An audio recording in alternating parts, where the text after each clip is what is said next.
my name is Izzy and I'm a tutor on Cambly, and today you'll be learning all about subject complement gerunds. Let's start off by reminding ourselves what a gerund is. Gerunds are the ing forms of verbs that are functioning as nouns in a sentence. They show an action or a state of being. For example, an action can be shown with the gerunds hiking, swimming, or studying. A state of being can similarly be demonstrated with gerunds like refreshing or amusing. Gerunds also appear in gerund phrases, which combine the gerund with other words that add additional information. For example, the phrase sprinting across the field is a gerund phrase. Both gerunds and gerund phrases work the same way and have 4 variations in regard to how they function within a sentence. These are as the subject of the sentence, as the direct object of the sentence, as a subject complement, and object of a preposition. Today we're going to look at gerunds as the subject complement. Subject complements are words or phrases that rename the subject of the sentence or describe it with more details. In this case, the gerund will follow forms of the verb to be, such as is, was, and have been. Let's take a look at gerund phrases acting as a subject complement in these sentences. John's activity he likes the most is playing football. My goal for the weekend is baking a birthday cake. The most challenging part of the workout has been running uphill. Can you spot the gerund phrases?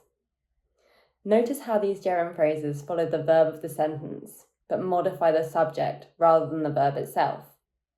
You can substitute any of these gerund phrases with another noun and the sentences will still make sense. Now let's have a look at some specific examples on when using a gerund as a subject complement in a sentence is really useful. Here is an example of a sentence with a gerund acting as a subject complement. The assignment was frustrating. Here is an example of a sentence with a subject complement which isn't a gerund. The assignment was difficult. Both difficult and frustrating work as subject complements. They tell us what the assignment was, which in these cases was difficult and frustrating.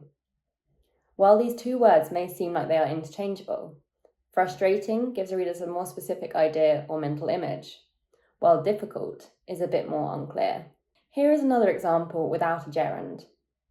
The marathon was a challenge. And now let's change the sentence slightly to add in a gerund. The marathon was challenging to finish.